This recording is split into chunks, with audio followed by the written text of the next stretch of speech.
Hello, I'm Therron. I work at the Prosser Tasting Room. When you have a name like Therron, you don't need a last name. I just one name kind of guy. Uh, we're tasting some delicious 2018 Tempranillo for you today.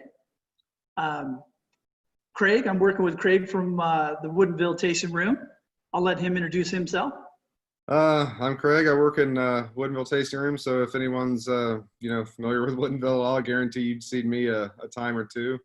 And Therron, it's funny. Whenever I first met you, I honestly thought Therron was your last name. I didn't think. I did. I did. Well, some of the people, like Weibel goes by. Everyone just calls him Weibel because we have two Jareds, and it's just easier that way. So I didn't know if that was just your last name or not. I had no idea. Anyway. Yeah, most people say, well, what's your real name? What do you go by? Yeah. So, Therron, you were telling me you've been here for about what? How long? Almost 14 years. Crazy. You're making me look like a young man. So this 2018 Tempranillo, what do you think? What are your initial thoughts? So I know, well, I think the first Tempranillo that Jared made was 2006.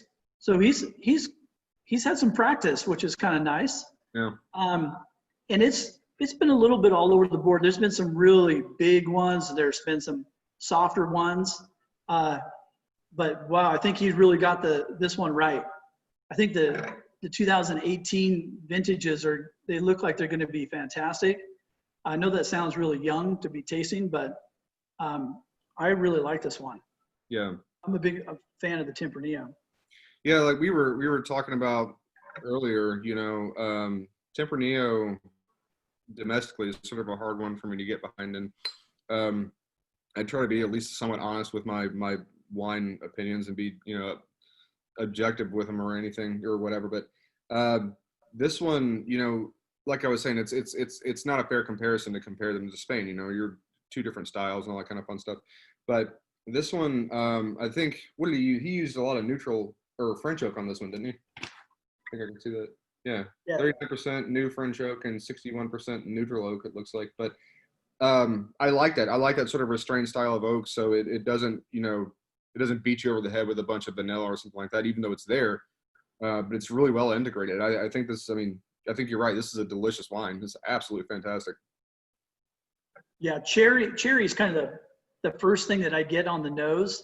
And then you get a little bit of that kind of some earthiness, a little bit of like kind of that cedar, a little bit of the barrel notes to it. Yeah, I agree. There's like this, like sort of in the mid palate, there's like a raspberry preserves element to it. I get some red licorice in there too. I don't know if you get that out of there or not. Yeah, I totally do. Like cherry tobacco. See, what else did I write down here? There's, like red licorice, field strawberry, raspberry preserves. Yeah, you're right. You're dead on the money with the cedar. There's some red plum in there too. And this is I mean, honestly, like I was saying, Tempranillo is a tough one for me, but this is, I've been here, for I guess about 3 years. This is the best Tempranillo I think that they've ever produced.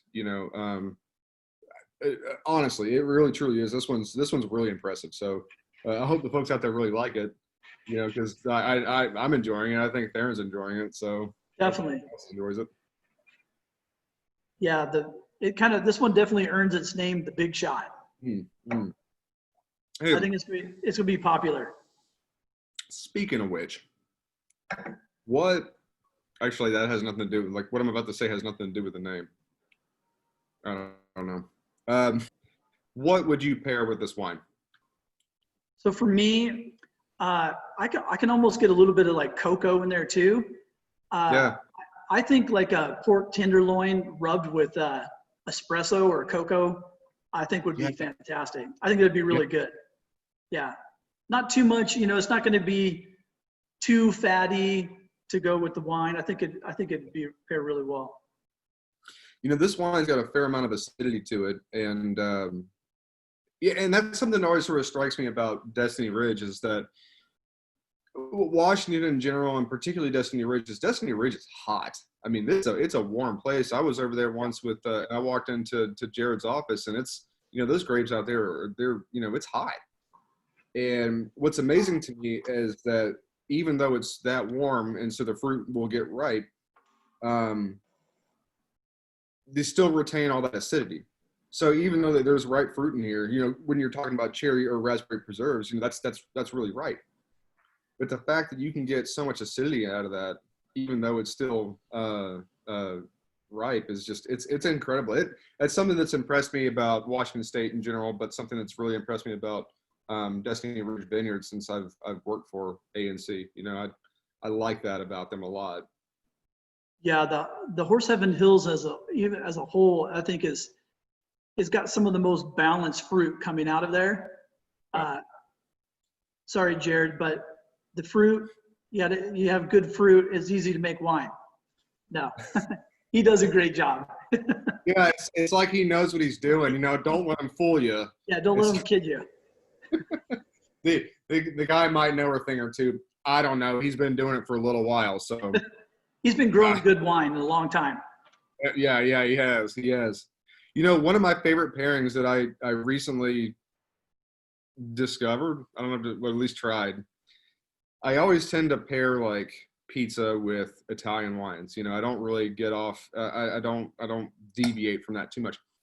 I had an ANC Tempranillo with a pepperoni pizza from Zeke's. It's right across the street from me. Oh, good spot. Phenomenal, absolutely phenomenal.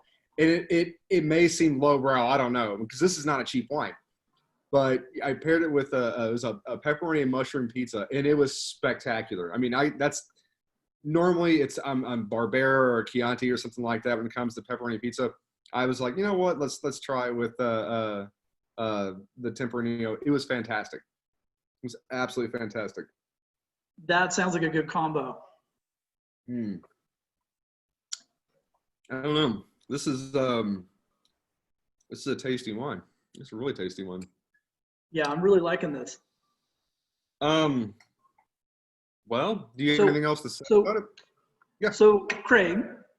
Yeah. I'm not sure what you do, but if you're like, I belong to a couple other wine clubs, and I usually buy at least 1 or 2 extra bottles of everything, because I like to, taste them right out of the bat, because I get too excited and want to try them out.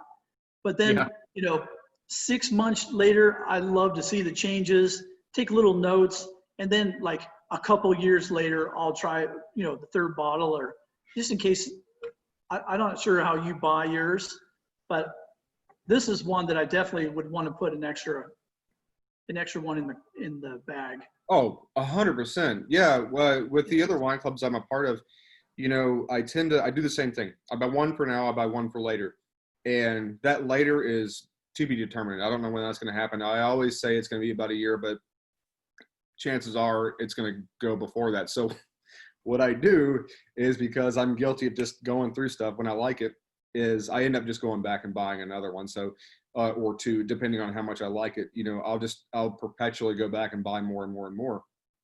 I've got a couple wines that I'll be good, and I'll stick them on the bottom shelf of where, I've got a wine shelf in there. I'll stick them on the bottom shelf, and then, okay, I won't touch those. But I end up buying, if I really like it, and if I really want to see it with some age on it, I'll keep it for at least a year and then see how it goes. We work at ANC, so it's easy for us to see how things progress. But when I don't work at a place and I'm buying their wines, I will totally grab, at least 2 more bottles of that vintage and just kind of see how it progresses. So that's a good point.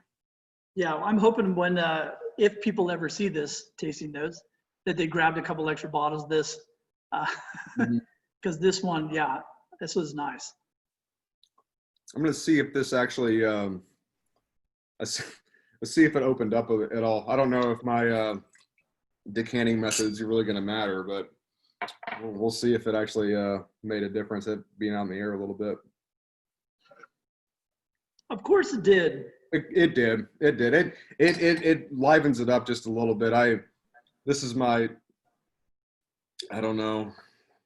less than perfect decanting method. I pulled it from, I'm not gonna lie, I completely ripped it off of Carol's. It was her idea, so oh, Jesus, I'll give her credit for it. Thanks, Carol.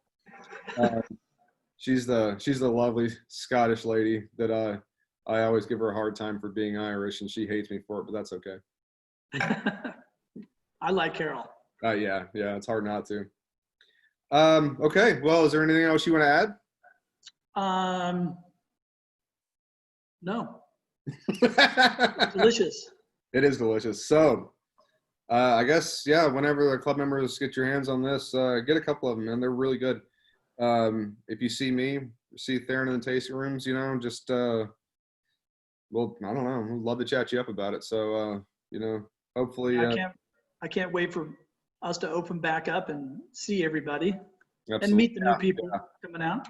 That part. So, well, I guess that'll do it for this one. Perfect.